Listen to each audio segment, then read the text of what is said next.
in groups like the Church of Satan, the Church of Lucifer, the Order of the Evil Eye, among many other dark occult organizations. I was actually appointed a priest within the Church of Satan in the 1990s by Anton LaVey himself before he passed away, I believe in 1997. The worldview that I had back then was extremely dark. It was based upon controlling other people, gaining knowledge to use as influence and a mechanism of control over others, then partnering with other people in order to expand upon that knowledge and use it in a more effective way. That's what these occult organizations are about. And I call them psychological filtration centers for people who are actually psychopathic. These are the tendencies that they're looking for. People who are self-focused and don't really care about what they're doing to others. So they can groom them and bring them up into positions of power. Because as I found out through working with these organizations, it's not just isolated individuals. It's people who are connected in just about every institutionalized area of modern life: politics, law,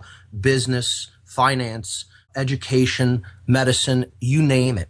The networks that they have in place are extensive, and these are the types of individuals I would see at meetings, rituals, etc. So when I started to understand not only what drove me into that arena, which was feelings of resentment, anger, rage at having been lied to, but I also began understanding that this was much larger than what I had originally envisioned it as. This was really the fundamental core ideology, Satanism and dark occultism, that lies behind all of the institutions of power and influence that really make up modern day life and modern society. Once I started to understand that it was all about control and it was about injecting this poisonous worldview, which was more poisonous than even a fundamentalist religious worldview, there's a third side. There's a middle ground that is actually deals with the truth about reality and the natural law, but not having had any access to that general framework through people's dedicated research that I had not encountered up to that point, I bought into this poisonous worldview because it is based upon three basic ideologies, three core tenets. That is moral relativism, the idea that there is no such thing as right and wrong. We get to make it up based on our personal likes and preferences, and it's all relative. What's good for us is good. What's bad for us is bad. What's good for us is bad for someone else, then, hey, go for it, because it doesn't matter what happens to them. Again, it's a very psychopathic worldview. The second tenet is social Darwinism. The idea of the survival of the most ruthless, not necessarily the most humane or the most fit in consciousness, anything like that. It's right. Just whoever can get a leg up on the other person and exploit that differential, go for it, because that's what's going to make you strong and that's what's going to make you survive. So it's that idea of self-preservation above all else, social Darwinism. And the third is something that a lot of people want to ignore.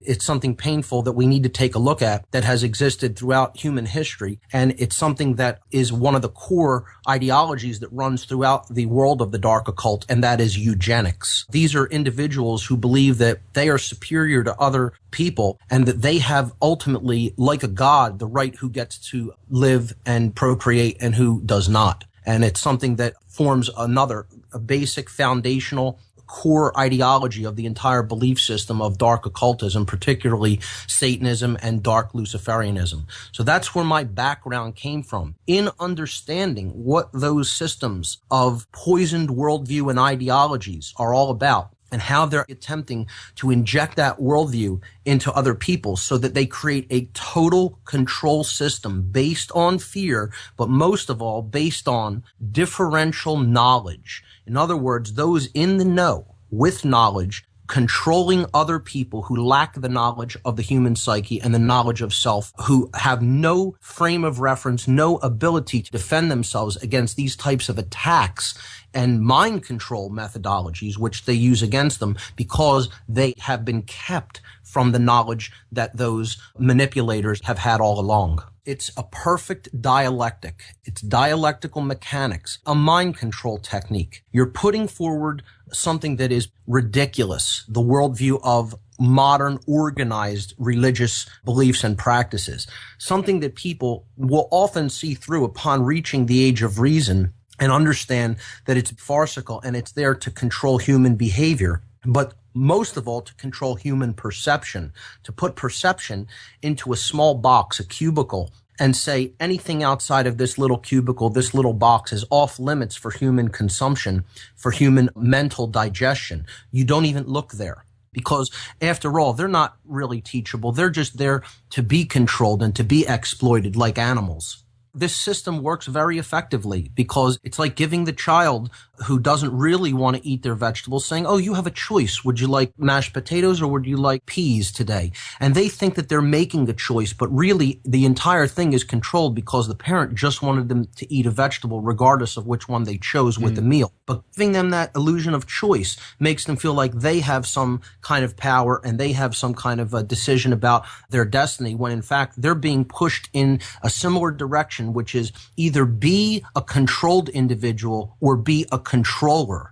Either way, you're playing the game of control. It is an interconnected and labyrinthine network that really takes a lot of study in and of itself, even to understand how some of these interconnections take place. The Church of Satan is quite low on that totem pole, in my estimation, from what I've seen, because it simply acts as a psychopathic filtration system at a low level that interacts with the general public in order to bring individuals that they identify as psychopathic up through their ranks and groom them for inclusion in organizations and think tanks at lower levels that then feed up into what I would consider the globalist hierarchy of control. That's what the Church of Satan is actually there for. It's to find the people in society who would maybe ordinarily slip through the cracks and they would not be able to exploit and use their talents and capabilities for their ends, and then to bring them up through those ranks and to groom them for helping them conduct their agenda at a higher level.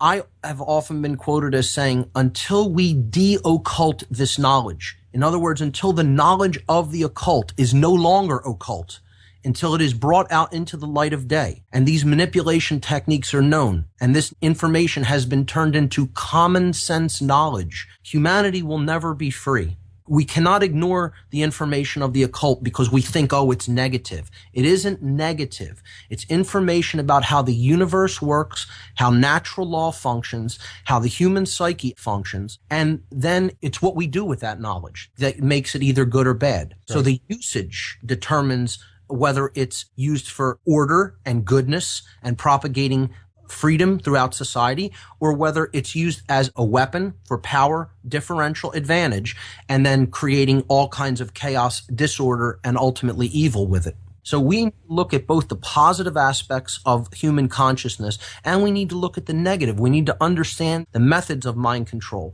and the ideologies that these people believe in. That's not negative to look at that in an attempt to understand it, because once we understand it, then we're in a position to do something about it.